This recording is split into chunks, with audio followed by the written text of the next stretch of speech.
Yo, what's going on, people? Hope you're all doing well. Welcome back to more esports talk. Definitely a heated debate. This is going to be a good one, guys. It's going to be juicy. Can't wait to read some of the replies out there as well. As a former Counter-Strike pro, he is currently tweeting at the point of me actually making this video. I've thought for quite some time Draken alongside Scream, similar timelines of joining some agencies, might be leaving the Counter-Strike scene. Of course, Scream now on the Liquid roster. I think Draken solely to actually join him with Valorant and leaving Counter-Strike has now made a bold statement on Twitter, and a heated debate did ensue, of course, as the battle between the best FPS in the game between Counter-Strike Global Offensive and the new rise in esport and Valorant, as more CSGO pros slowly but surely, Nitro the biggest signing by far and away, and apparently, of course, some salaries to go alongside that. Hiko, a big name out there, Tens as well. There have been a lot of Counter-Strike pros actually now joining the Valorant swing of things. Of note, though, highly touted big names out there. Nitro, one of very, very few. It's going to be cool to see, though, how this does develop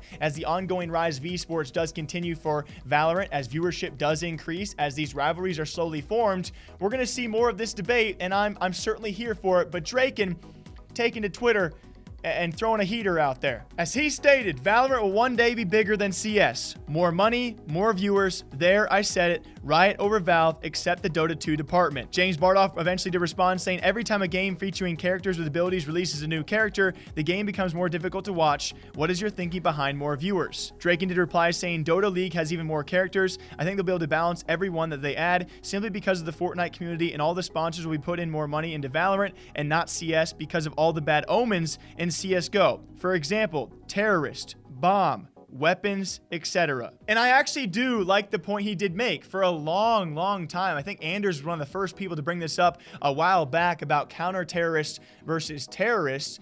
For public perception, for viewership-wise, for branding-wise, and sponsorship-wise, Counter-Strike maybe would struggle in that character. To add to the fact of planting bombs and blowing up bombs on sites, yeah, he might be right. Weapons might be a bit of a stretch. Obviously, Valorant known for having a dragon PP gun, a bit different than having actual weapons in your game, but still, either way, the debate could be made that could hurt overall viewership in the long-term, I guess, longevity of the esport for Counter-Strike, which has been around for a long time, established for a long time. I'm not here to sit back and forth because Riot Games, obviously backing the #1 esport in the world with League of Legends, obviously they can do some things right, have a pretty heavy audience to transition over to a game like Valorant. It's gonna be a big battle, right? Especially years from now. Who knows where this will go? I'm gonna cop out and say, who knows? I love Counter-Strike. I come from Counter-Strike. I am biased in that regard, but the fact that a former Counter-Strike pro, Drake, and by the way, you might want to change your Twitter bio because I do think he will be switching over to Valorant, as he later did confirm in a response to Thorin. By the way, him and Smooya, that being Drake, and going back and forth and back and forth. I'm not going to try and get in between the boys. Obviously, bickering. We don't see this very often again. I talked about this with the 100 Thieves and Pusha T and Drake video we did. We don't see bickering too much in the Counter-Strike scene, but clearly, when it comes time for world-class snipers out there, they do make some digs back and forth, which I will not comment on. We're here to debate the overall point of CSGO versus Valorant. Which one will succeed in the long run? Which one will be the best FPS in the game? I'd like to think Counter-Strike, but I don't know.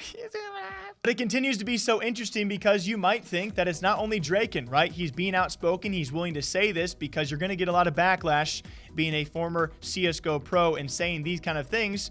Does Hiko think the same thing? Does Nitro think the same thing? Taking that risk and obviously being paid very well, reportedly, by ESPN Esports, Jacob Wolf, speculation of at least a $250,000 salary, if not higher by 100 Thieves. Does he think the longevity play is going to be Valorant versus CS? Do you think the Cloud9 members and Liquid members and all these organizations who have former Counter-Strike pros like Scream or Mixwell or Artie's, the entire G2 lineup, do they see the same thing as Draken, just not willing to state it publicly because of backlash? I'm only here to talk about it because I think one of the first pros to really vocally state this is a guy like Draken, who he himself, now switching to Valorant, obviously believes the words he is saying. What do you guys believe?